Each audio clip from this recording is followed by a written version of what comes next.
It's a common assumption that you have to sacrifice style for practicality. But there are options nowadays that you don't have to compromise. Today, we're reviewing a car that blends convenience and style.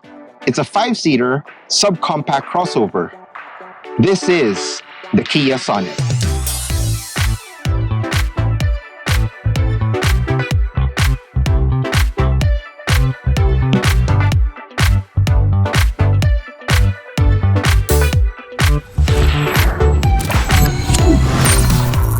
Hi guys, my name is Don and I'm not a pro driver. Join us as we explore its design, features, and performance to see why this subcompact crossover is making such a big impression. So this is what the key fob looks like. This is the front and this is the back. And then on the side, we have the lock button, the unlock button, the remote start button, and the open trunk button. So as long as the car is locked, you press and hold the remote start button and it should start. There we go. Now for the trunk button, if I press and hold, it blinks and that's it. Did it unlock? Ah, there we go. So it just unlocked the thing. It doesn't nudge or anything, but it unlocked it. And then finally on the side, there is a small button right here that if you press and hold, you can release the mechanical key. So for the colors of the Kia Sonet, we have green, red, white, blue, red with black roof, and white with black roof. The ones with the black roof are exclusive for the SX model.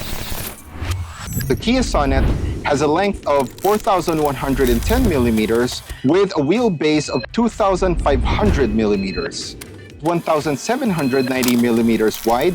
So the SX and EX variants are 1,642 millimeters high. For the LX, it's 1,625 millimeters with a ground clearance of 205 millimeters. The weight of the SX and EX models are 1,605 kilograms, while on the LX MT, it weighs 1,575 kilograms. For the front, we have a Kia badge here, front and center on top of the hood. And then below that, we have the grille, which is plastic. There are holes, but there are only 4 holes that I'm seeing, 2 on each side right here. And then we have this garnish here with ridges. And then on the sides, we have your DRLs right here, your plate. And at the very bottom, we have the same finish that you have here. It seems like it's busier than it should be because there are no sensors, there is no camera and whatnot, but it looks good. It really looks good. So for the rims, we have a two-tone design with a Kia badge at the middle. We have 205/55 R16, and this is a Kumho Solus SA01 Plus. We have disc brakes at the front and disc brakes at the back. For the suspension, we have a McPherson type for the front and a coupled torsion beam for the rear. So on the fenders, we have plastic cladding here. I was expecting some sort of a small mudguard, to be honest. This material extends all the way at the bottom here with some chrome accents. We have your side mirror, which is gloss black and then black cladding. We have this black top here. We have your roof rack. I don't know if it's functional because it says here, caution, do not load. I think this is more of aesthetic more than anything. So behind the Sonet, we have these taillights with your signal and then this bar right here, which lights up. Below that, we have your Kia badge, Sonet right here, 2 parking sensors right there. And then at the middle, you'll find your rear camera and then 2 lights for your plate. And then below that is your reverse right here. And then at the top, we have your wiper, your spoiler that houses your third brake light. And at the very top, you have your shark fin antenna. If you enjoy these types of car reviews, show your support and hit that subscribe button. So to open the hood, you have a lever here that you only have to pull once. It has a 1.5-liter gasoline engine with a maximum power of 115 horsepower and 144 Newton meters of torque. What we have here is the SX variant, which has an intelligent variable transmission. To open the trunk, you have this grippy handle here that when you press, it releases the lock, and it's light. Nice, no? The first time I wanted to close this, I was looking for a handle here to place my hands to just pull it. It turns out it's here, inside. It's right here, so you have to pull it like so. It isn't really much of a chore to close it. I like this door. But when you get into the trunk, you see the space here, your trunk space. And you can see here, it's a lot for a car of this size, right? We have light here on the side. That's pretty much it. You don't have any sockets. You don't have anything. You have a board right here. So you pull it like so. And then here you get to have your spare tire and tools. So your tire is like a donut tire, is it?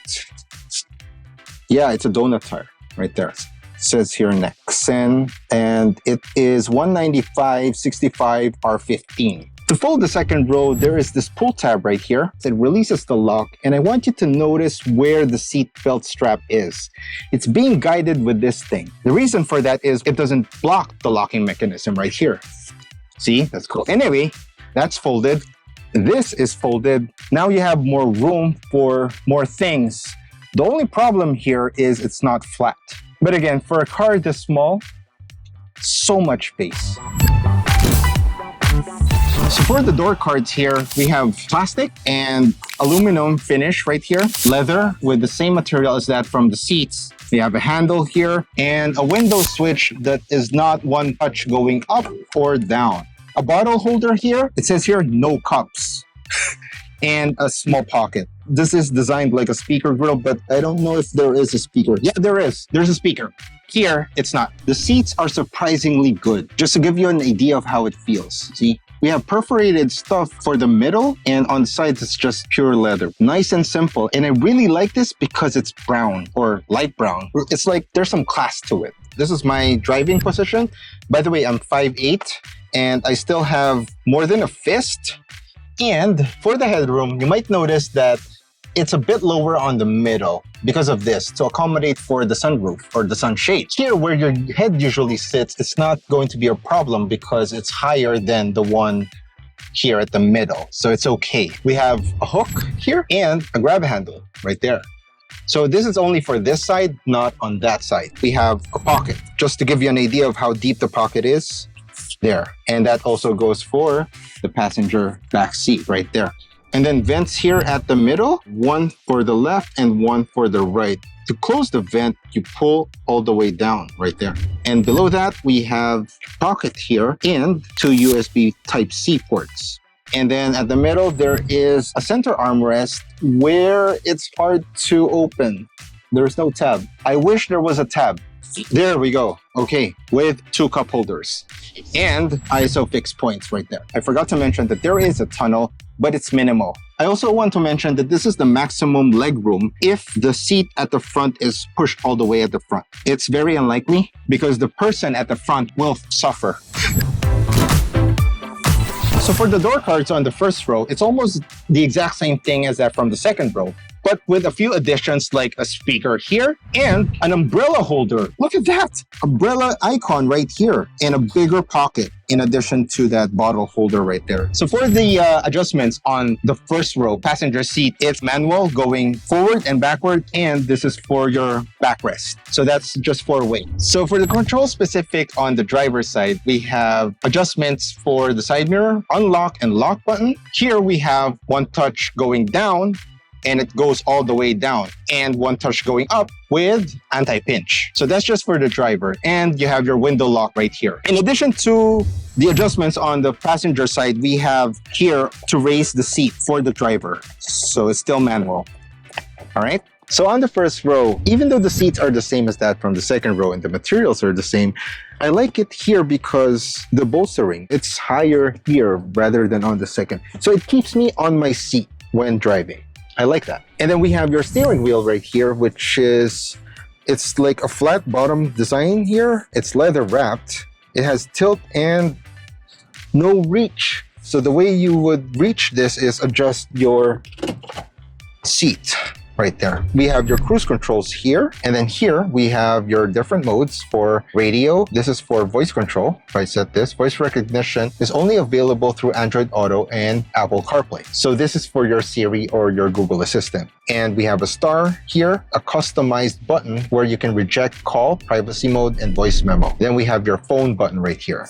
Stalks for lights and stalks for your wipers. Other than that, we have your controls here. So this is for your headlight level, and this is your hill descent control, and this is for your traction control. You get to see those in the cluster as well, if it's active or not. We have a vent for the driver and another vent for the passenger. And here is a vent for the middle. We have two 10.25-inch screens for the instrument cluster and the infotainment system. It's wrapped around this nice piece of glossy material here. The 10.25-inch is only available for the SX models. For the others, you have a 4.2-inch. And for the infotainment screen, you have an 8-inch infotainment screen for the other models. I do like the fact that this is recessed because it counters the glare. Now, behind that, we have a dash here. This is like plastic material. At the top, we have your, well, it's not auto dimming, but it's your rear view mirror with a small notch here with some sensors. Here we have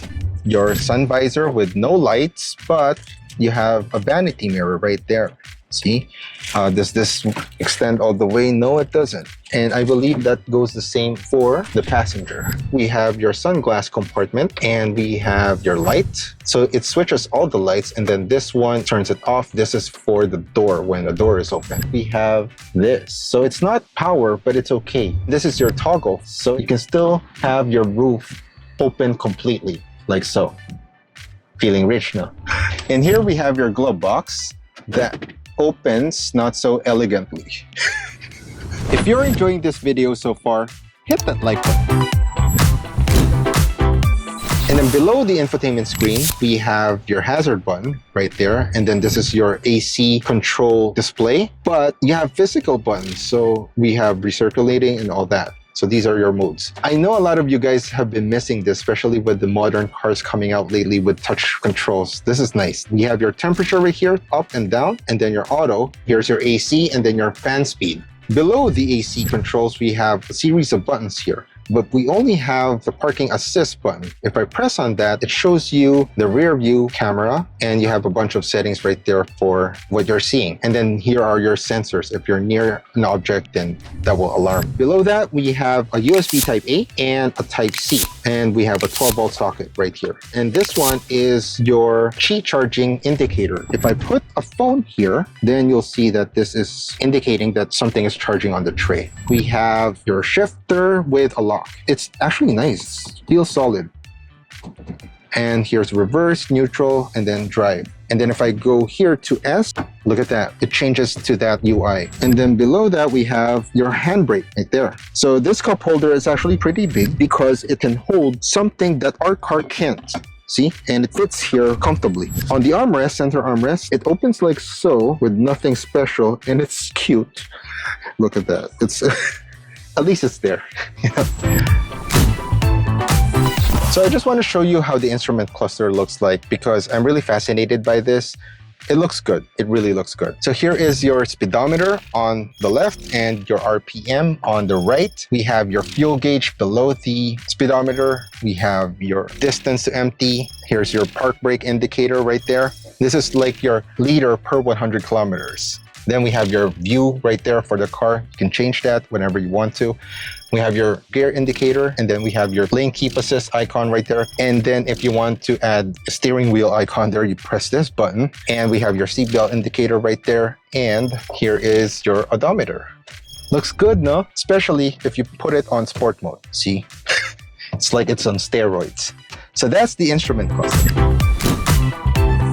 When I press on home, you get to phone, voice memo, climate, radio, media, all of these settings right here. We have capacitive buttons outside of the screen. We have the on-off button, we have your volume, we have your map, which when I press wants me to connect to Android Auto or Apple CarPlay.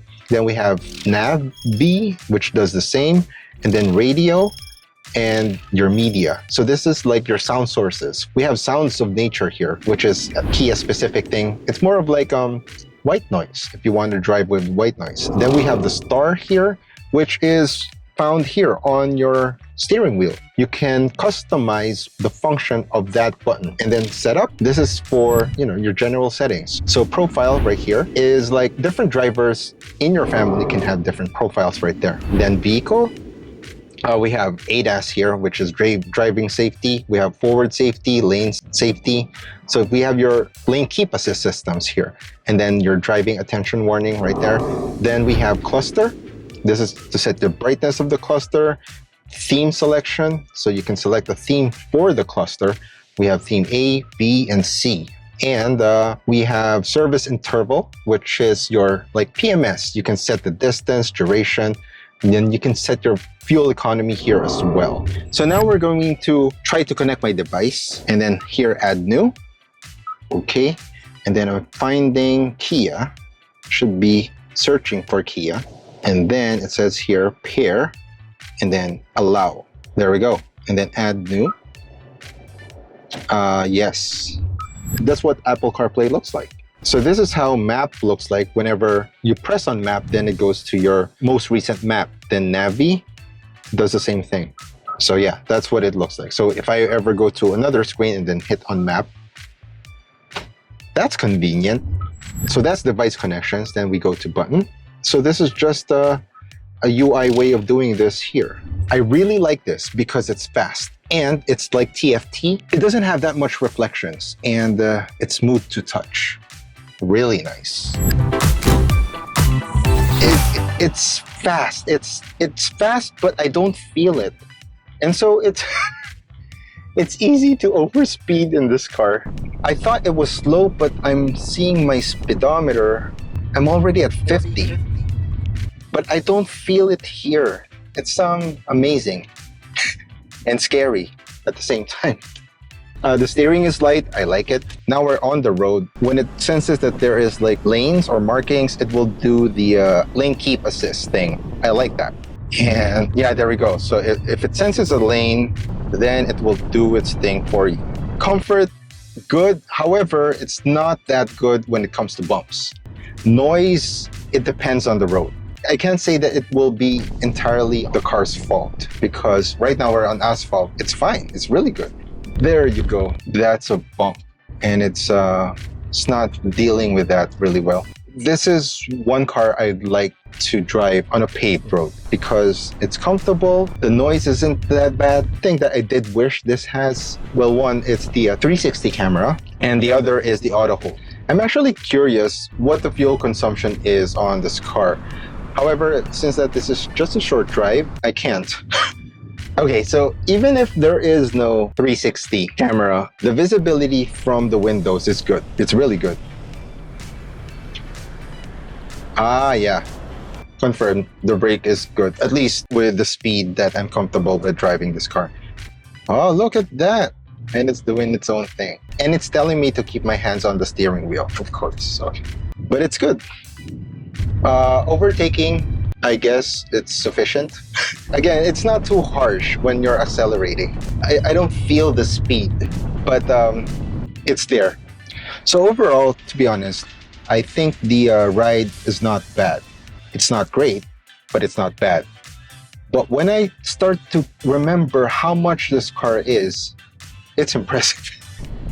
It's impressive. The Kia Sonet presents itself as a well-rounded vehicle, particularly suited for city driving.